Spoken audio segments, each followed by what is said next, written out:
Hey, I am Dragonfly Jones, aka America is Musty.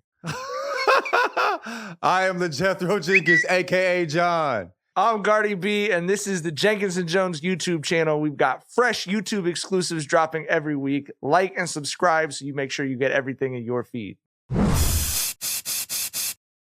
All right, let's talk about young, dumb, and full of prescient basketball decisions. The Oklahoma City Thunder, John texted the group chat, what was the last team this young that was so consistently making the right decisions with the basketball?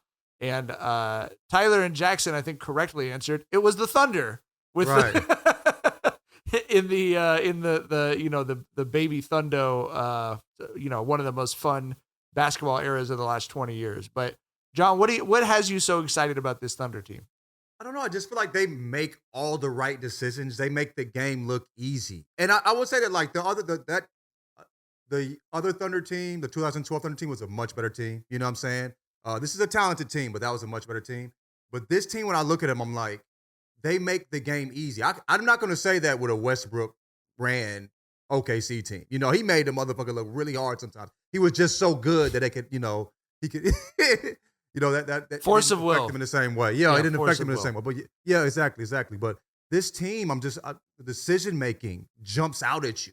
And I don't see that with a young team like this. I mean, on both ends, they're so disciplined. I'm watching an NBA game and I'm like, wow, this is a well-coached basketball team. Like, I'm like, how they make me feel old watching them. They just play the game the right way. Right, because those are the thoughts that I have watching this squad. You know what I mean? Like, so yeah, that's how I feel. I mean, like, dude, but I love SGA. You know, I always talk about how he's such a great player, but they surrounded him with some really good players, and they just are a smart basketball team. Like, basketball can be like, I hate watching bad basketball. It can be abysmal when it's bad, and young players, play the worst basketball generally. And these young kids at like what SGA's 27, 25, something like that. 25. The average age of the team, what would you guys say, was 23.7 or something? And they're playing some of the most like beautiful basketball. It's like seeing hoopers that are also basketball players. And at this young age, you just don't see that a lot, bro. They're not pressed to do shit. They take exactly what you give them. You know what I mean? And on defense, they're just disciplined as shit. I'm like, dog, like I said, I feel like an old man watching these niggas. Like, I texted, I was like, I might just be old, but, it just jumps out at me how well they're coached. Crazy. Yeah. Tyler, are you as excited about the Thunder decision-making as John? And do you think that the reason that the last two smart young basketball teams that we saw are in Oklahoma City is because it is a distraction-free basketball environment, comparatively? I think it's a well-ran franchise, right? Like, I think we have to give Preston and that front office their props. And I think a shining example of that is how easily Chet has adapted, right? Like, because, he was injured last year, and we know that OKC is a franchise who, bro, they were not going to have that dude twiddling his thumbs, right? We know he was for sure in film sessions. He was in practices. He was getting one-on-one work in. He was learning what he needed to do to fit in with this team's schemes. And you can see how seamless the transition has been in his first, full years of NBA player, right? So I think that Chet just, making this shit look very easy in his first year is for sure a testament to the culture that OKC has there. And SGA, Chet and Jalen, bro, an incredible big three right there, right? Like, they are just so fucking good. And I think that once Chet makes that leap that he is going to make, that he is inevitably going to make, like, I mean, I think they're going to get a ring or two there, bro. Like SGA and Chet, that is a potential best duo in the league combination right there one day for sure. Interesting.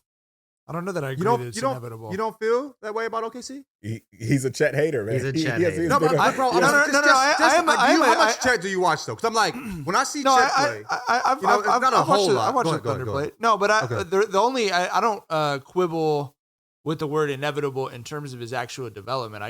I'm not sold long term on there not being an injury risk there. I mean, that's my, like, there's a lot. Well, I mean, you roll your eyes, but I mean, like, with his body type and the fact that he, I'm not rolling my eyes year. at that. Oh, okay. I'm I don't want like putting shit out there. I believe in the universe and all that. I don't want to. I'm just hoping that it's not true. Oh, okay. Yeah, but Yeah, I don't know. But I mean, I think that to me is it's like I think if he's healthy all this year and next year, then I think you start going like, oh, okay, that was a one-off freak injury or something like that. But I don't know. I'm definitely concerned about that. They obviously have no choice but to build around the guys they have. They can't do anything about those risks. I mean, I'm sure they're doing what they can do about them, but yeah, I don't know. I mean, it'll be interesting. I would be happy for. I had a lot of respect for, like you said, the way the Thunder run their franchise, aside from moving the team. But they're definitely worthy of success. And I would add, like, for as much of the big market, small market jokes as we like to make, and everyone likes to make, it was I love that. I was a huge fan of those Thunder teams with the young trio, and the atmosphere they had in their arena was fucking electric. Like, It was. I mean, that was like appointment viewing, even if you didn't fuck with, KD and Russ and Harden the way that we all did. But like, it was just, I mean, if it was the cliche at the time to say it, but it felt like NCAA basketball. It felt like March Madness in the NBA playoffs, but just how willing everyone was to put on the same shirt and, like, you know what I mean? It had a very like old school type of a feel, I think. That 2012 team, I don't know who like led in fourth quarter points during that playoff run, but I felt like KD didn't miss a fourth quarter shot until the finals. Like he was scaring the shit out of me. That team was so fucking good. And then in the finals, they just, the lights were right. They were playing against the Heatles, you know what I mean? Yeah, but I thought they were going to beat that Heat team. You guys were all in on the Heat. You were like rooting hard against the Thunder at that time. Yes? I was, but I was extremely fearful of KD, and that squad. They had a hell of a run throughout the West prior. You know what I mean? And KD was average. It was a 35. It was like, okay, remember when Jordan wouldn't get 30 and you're like, if Jordan didn't get 30, it wasn't a good game. You know what I'm saying? Like, he's a scorer. We talk about all the defensive shit. Jordan was getting buckets. You feel me? Like, if he did 35, acceptable. I didn't get excited about 35 watching MJ. It felt like that with KD and that run. And I mean, even when we with the Warriors, like 35 is normal. I'm not excited about that. 40 ball, okay, damn, he went crazy. But a 36-point game, I mean, that's what KD's doing right now, and that's what he started in 2012. I was rooting for. That's the what Thunder. It felt like, at least. I was rooting for the Thunder, even as a Westbrook fan. I mean, I was a bigger KD fan. KD and Russ. I mean, those like two of my three favorite players in the league at that time. Probably that weren't Lakers, with Bron being the other one. Yeah, KD was my second favorite player in the league. Like, I think easily, bro. I think what I was rooting for was for that to happen like 5 more times in a row. You know what I mean? Like, I think that was like something we all kind of missed out on for sure. But. We just didn't know how impossible it was.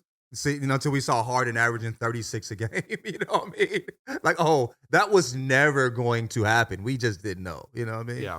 Get in on the action with DraftKings Sportsbook, an official sports betting partner of the NBA. New customers who deposit $5 or more can get a no-sweat bet up to $1,000 back in a bonus bet. Bron and the Lakers are looking a little better, so I'm excited to see how they do coming out of All-Star break with some big games against the Warriors and the Suns coming up. Download the DraftKings Sportsbook app now and use code Jenkins. New customers can get a no-sweat bet up to $1,000 if your first bet loses. Only on DraftKings Sportsbook with code Jenkins, Jenkins. The crown is yours.